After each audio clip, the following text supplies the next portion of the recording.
alhamdulillah rabbil alamin abana sila akaba kuma yoro do fana ni tingu awre nyeme ni kulina awre ka laje hakili jumɛn bi sonna ko ni sila mais mun la nin kɛla ne bɛna kuma o kan aw yɛrɛ ka lamɛn kun jumɛn de y'a to nin kɛla k'a jira aw la adamaden man ɲi halisa adamaden man ɲi adamaden ye fitiri wale de wa ni adamaden donna ko o ko la a jugumanw i bɛ taa sɔrɔ o ko in bɛɛ lajɛlen bɛ tiɲɛ ni kulu min filɛ nin ye ni aw yɛrɛ ɲɛ b'a la nin cogoya la ka waati dɔw tɛmɛna diɲɛ kɔnɔ yan nɔ ni seli ninnu sera ani mawuludu ninnu sera mɔgɔw bɛna don o de tun bɛ na ka jigin mɔgɔw bɛ don a fɛ i b'i jɛɲɛfiniw kalannen sɔrɔ a kɔnɔ i b'a ta i bɛ t'i ka mawuludu kɛ i b'i ka selidenni kɛ i b'i ka seliba kɛ i bɛ tila ka na a fini bila mɛ aw yɛrɛ k'a datugulen lajɛ mun de y'a datugu dɔw de nana fini ta olu kɛlen ka fini ta u ma sɔn ka na fini bila a nɔ na o tuma ala ka danfɛnw ka ca danfɛn sɛbɛlama dɔw fana olu fana ko komi adamadenw bɛ ka kɛ fitiri waleya ye nin cogoya la tan u tɛ ka sɔn ka segin ka na fini ninnu bila anw fana bɛ wo in datugu fini kana se ka taa la donc i bɛ kamera jɔ a la k'a lajɛ o de kama gabakuruba in an ɲɛ b'a la o datugula wo in de la an ɲɛ b'a sigilen min kan ni ne tun ye jigiyɔrɔ ye ka jigin yɛlɛnnaw bɛɛ de tun b'a la mais ala ka masaya don i ɲɛ b'a bɛɛ lajɛlen datugulen la o la ni ala sɔnna halisa nin y'a kabakoma yɔrɔ dɔw ye mais an bɛna tila ka don a yɔrɔ caman na aw bɛɛ lajɛlen ka ye ni ala ka jɛ ye inshallah haza assalamu alaikum wa rahmatullahi rabbil alamin halisa aw yɛrɛ ɲɛ bɛ kulu ninnu na nin bɛɛ ye ala ka kabako de ye i bɛ kamera jɔ a la mɔgɔw k'a lajɛ nin bɛɛ ye ala ka kabako de ye aw yɛrɛ k'a lajɛ mun de bɛ se ka na ni farakolo ninnu ye i bɛ taama fana i bɛna a jira mɔgɔw la bɛɛ lajɛlen k'a ye ninnu bɛɛ ye ala ta ala ka kabako de ye halisa i bɛ teliya ka na pour que mɔgɔw ka yɔrɔ ninnu lajɛ inshallah aw yɛrɛ k'a lajɛ nin kabakuru belebele ninnu bila mun de bɛ se ka ninnu lase yan ni ala yɛrɛ ka lase bi ni ala sɔnna halisa an bɛ kungo kɔnɔna na donc an ɲɛ bɛ kabakoba caman na aw yɛrɛ k'a lajɛ a ye yan yɔrɔ ninnu bɛɛ lajɛlen lajɛ nin bɛɛ ye ala ka kabako de ye nin bɛ yɔrɔ min na yɔrɔ in de tɔgɔ ye Sɔrɔngɔ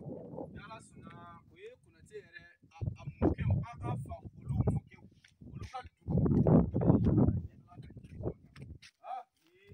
nin ye Daliba Masa ka kabakoba ye ni ala sɔnna mɔgɔw bɛna faamuya caman sɔrɔ a la ni mawuludu bɔra inshallah an bɛna kuma caman kan ka mawuludu fana kɔnɔ Allahu akbar Allahu akbar nin bɛɛ lajɛlen ye setigi ala ka kabakow di nin bɛɛ ye ala ka kabakow ye aw yɛrɛ k'a lajɛ a ye kungo kɔnɔ lajɛ ka taa so foyi tɛ t'a kɔnɔ i tɛ k'i bolo ɲɛsin foyi ma ko nin filɛ soden kelen fila kɔnɔ mais nin bɛɛ ye diɲɛ to ye nin bɛɛ ye diɲɛ to ye Allahu akbar la ilaha illallah muhammadu rasulullah ni ala sɔnna inshallah an bɛ bi ta in kuncɛ yan ni ala fama ka jɛ ye inshallah haza assalamu alaikum wa rahmatullahi wa barakatuh nin bɛɛ de tun ye kabakoma ba yɔrɔw ye an bɛ kulu sanfɛla minnu na minnu ye setigi ala ka kabako ye an kun nan'o jira Daliba Masa ka jɔnw na inshallah haza assalamu alaikum wa rahmatullahi wa barakatuh abdulamin halisa an ma se kulu sanfɛ fɔlɔ an bɛna segin lafiya kɛ dɔɔni ni ala ka jɛ ye aw yɛrɛ ɲɛ bɛ kulu in na a ka bon kosɛbɛ i ye kamera jɔ a la mɔgɔw k'a lajɛ inshallah aw yɛrɛ ɲɛ b'a la bon k'i to yan nɔ i bɛ kungo kɔnɔna bɛɛ lajɛlen ka taa aw yɛrɛ ka kungo kɔnɔna lajɛ dan t'a la ka taa quoi donc an bɛ